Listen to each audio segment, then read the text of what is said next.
Hello everyone. ఈరోజు ఈ వీడియోలో నేను ఒక ఇంపార్టెంట్ విషయం డిస్కస్ చేస్తున్నాను. అదేంటి అంటే తెలుగు పేరెంట్స్ యొక్క విచిత్రమైన బిహేవియర్ ఎలా ఉంది ఈ మధ్య కాలంలో. అట్ ద సేమ్ టైమ్ స్టూడెంట్స్‌గా, ఎంప్లాయీస్‌గా మన సైడ్ నుంచి మనం చేసే కొన్ని మిస్టేక్స్ ఎలా ఉన్నాయనేది నేను డీటెయిల్‌గా ఈ వీడియోలో ఎక్స్‌ప్లెయిన్ చేస్తున్నాను. సో, ఈ మధ్య నాకు కొంతమంది స్టూడెంట్స్ వాళ్ళ రియల్ లైఫ్‌లో జరిగిన సిట్యుయేషన్స్ నాకు ఎక్స్‌ప్లెయిన్ చేశారు. అదేంటి అంటే కొంతమంది పేరెంట్స్ వాళ్ళ పిల్లలు యూఎస్‌లో ఉండిండొచ్చు ఆర్ బెంగుళూరులో హై పేయింగ్ జాబ్స్ చేస్తూ ఉండిండొచ్చు. అవసరం ఉన్నా లేకపోయినా వాళ్ళ ఇంటికి పక్కింటి వాళ్ళని గానీ, రిలేటివ్స్‌ని గానీ ఇన్వైట్ చేయడము. వాళ్ళు ఎక్కడికైనా ఫంక్షన్స్‌కి వెళ్ళినప్పుడు అందరిని పోగేసుకొని, మా పిల్లలు యూఎస్‌లో 10,00,00,000 పెట్టి ఇల్లు కొన్నారు. బెంగుళూరులో 20,00,00,000 పెట్టి బిల్డింగ్ కొన్నారు. ఇల్లు కొన్నారు. ల్యాండ్ కొన్నారు. కారు కొన్నారు. ఇలా ఉన్నవి లేనివి 10 రెట్లు పెంచి మరీ చెప్తూ, అబద్ధాలు చెప్తూ ఇండైరెక్ట్‌గా అవతల వాళ్ళ పైన ప్రెషర్ క్రియేట్ చేస్తున్నారు.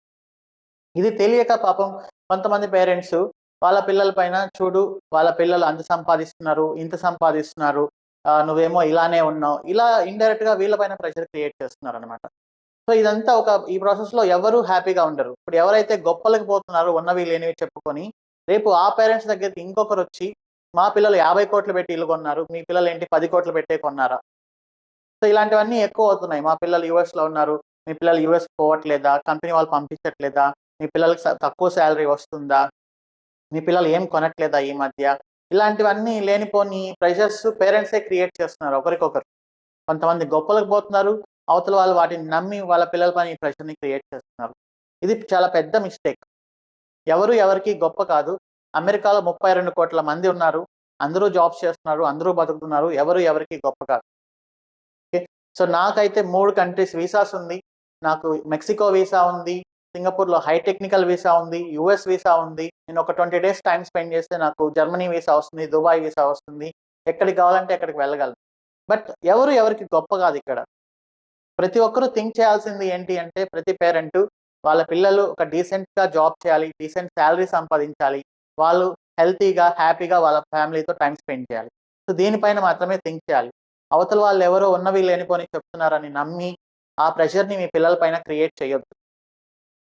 సో, ఇదే సిట్యుయేషన్‌లో మన స్టూడెంట్స్‌గా గానీ, ఎంప్లాయీస్‌గా గానీ మన సైడ్ నుంచి చాలా పెద్ద మిస్టేక్స్ ఉన్నాయి.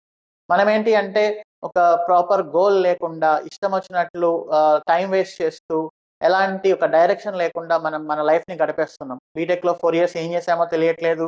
తర్వాత జాబ్ ట్రయల్స్ చేస్తూ ఏం చేసామో తెలియట్లేదు. ఒక ఫోకస్ అనేది ఉండట్లేదు. సో, ఒక ఫోకస్ అనేది మన దగ్గర లేనప్పుడు, మనం వీక్‌గా కనిపించినప్పుడు, అవతల వాళ్ళు ఎంతైనా మనల్ని ఇంకా ఇంకా వీక్ చేయగలిగిన ఛాన్స్ వాళ్ళకే మనం ఇస్తున్నాం. అలా కాకుండా మీరొక గోల్‌తో మన చుట్టూ ఉండే వాళ్ళలో, మన ఫ్యామిలీలో గానీ, మన ఊర్లో గానీ ఎవరైనా ఒక స్టెప్ ముందుకేసినప్పుడు వాళ్ళ కెరియర్‌లో వాళ్ళని ఇన్‌స్పిరేషన్‌గా తీసుకొని, మన చుట్టూ ఉండే వాళ్ళు సాధించినప్పుడు మనం ఎందుకు సాధించలేం అనే క్వెషన్ మార్క్ మీకు మీరే వేసుకొని, డైలీ కొంత టైమ్ స్పెండ్ చేసి, రాత్రింబగళ్ళు చదవమని ఎవరు చెప్పరు. ఓకే. 8 అవర్స్ మాక్సిమం 10 అవర్స్ మీరు మీ కెరియర్ పైన ఫోకస్ చేసి, మీరనుకున్నది సాధించి, మిగతా టైమ్ అంతా మీ ఫ్యామిలీతో గానీ, మీకిష్టం వచ్చినట్లు ఉండండి. మీరొక టెక్నాలజీ పైన వర్క్ చేస్తూ ఉండిండొచ్చు. దానిపైన పెద్దగా జాబ్స్ కానీ, పెద్ద కెరియర్ గాని లేకపోయుండొచ్చు. నెక్స్ట్ 6 మంత్స్‌లో ఒక గోల్ పెట్టుకోండి. నేను నెక్స్ట్ అప్‌కమింగ్ టెక్నాలజీకి అప్‌గ్రేడ్ అవ్వాలి. నా సాలరీ పెంచుకోవాలి. ఇంకొంచెం ఫిట్‌నెస్ పెంచుకోవాలి. సో, ఇంకొంచెం హెల్తీగా ఉండాలి. ఇలాంటి గోల్స్ అన్నీ పెట్టుకున్నప్పుడు మనకు మనం స్ట్రాంగ్‌గా ఉంటాం. సో, డబ్బులొక్కటే కాదు. ఈఎంఐస్ కోసం జాబ్ చేయకూడదు. మన పర్సనల్ గ్రోత్ కోసం, కెరియర్ గ్రోత్ కోసం, అలానే మనీ కోసం, అలానే హెల్త్ కోసం, ఫిట్‌నెస్ కోసం ఇలా ప్రతిదానికి మనం టైమ్ స్పెండ్ చేస్తూ వెళ్ళాలి. ఇలా అన్ని ఏరియాస్‌లో మనం స్ట్రాంగ్‌గా ఉన్నప్పుడు, మనం వేరే వాళ్ళకి మనం వీక్‌గా కనిపించం. వేరే వాళ్ళొచ్చి మన దగ్గర ఎవరు గొప్పలు పోలేరు. వేరే వాళ్ళొచ్చి ఎవరు మన దగ్గర డాబు కొట్టలేరు. సో, ఇదంతా మీరు మీ పేరెంట్స్‌కి ఎక్స్‌ప్లెయిన్ చేయండి. ఇప్పటి వరకు మీరు చేసిన మిస్టేక్స్‌ని ఒప్పుకోండి. 2025ని ఫ్రెష్‌గా స్టార్ట్ చేయండి. ఒక 6 మంత్స్ గోల్ పెట్టుకోండి. ఆల్రెడీ ఐటీలో ఉండే వాళ్ళైతే ఒక మంచి టెక్నాలజీ చూస్ చేసుకొని అప్‌గ్రేడ్ అవ్వండి. ఇంకా వేరే వాళ్ళు ఎవరైనా ఐటీకి రావాలి అనుకుంటే ఒక 6 మంత్స్ టైం పెట్టుకొని, మంచి టెక్నాలజీ సెలెక్ట్ చేసుకొని, ప్రాపర్‌గా జాబ్ కొట్టండి. నెక్స్ట్ 5 ఇయర్స్ ఒక స్ట్రాంగ్ కెరియర్‌ని క్రియేట్ చేసుకోండి. సాలరీ పెంచుకోండి. ప్రతి ఒక్కరు వాళ్ళ ఫ్యామిలీతో హెల్తీగా, హ్యాపీగా టైమ్ స్పెండ్ చేయండి. 8 అవర్స్ వర్క్ చేయండి. 8 అవర్స్ పడుకోండి. 8 అవర్స్ మీ ఫ్యామిలీతో టైమ్ స్పెండ్ చేయండి. ఇలా ఉన్నప్పుడు అందరూ బావుంటారు. మనం వేరే వాళ్ళకి ఛాన్స్ ఇవ్వాల్సిన అవసరం లేదు. వాళ్ళ గొప్పలు మనం వినడానికి. ఓకే. సో, 2025 వస్తుంది. ఫ్రెష్‌గా మీ కెరియర్‌ని స్టార్ట్ చేయండి. ప్రాపర్ గోల్ పెట్టుకోండి. డీసెంట్ టైమ్ పెట్టుకోండి. హడావిడి వద్దు, ఆత్రం వద్దు. డబ్బు కోసం ఏదీ చేయొద్దు.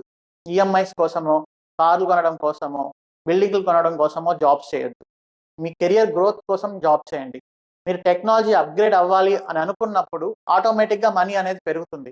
మనీ కోసం అప్గ్రేడ్ అవ్వద్దు ఎప్పుడు కూడా. టెక్నాలజీని పెంచుకుంటూ వెళ్ళండి.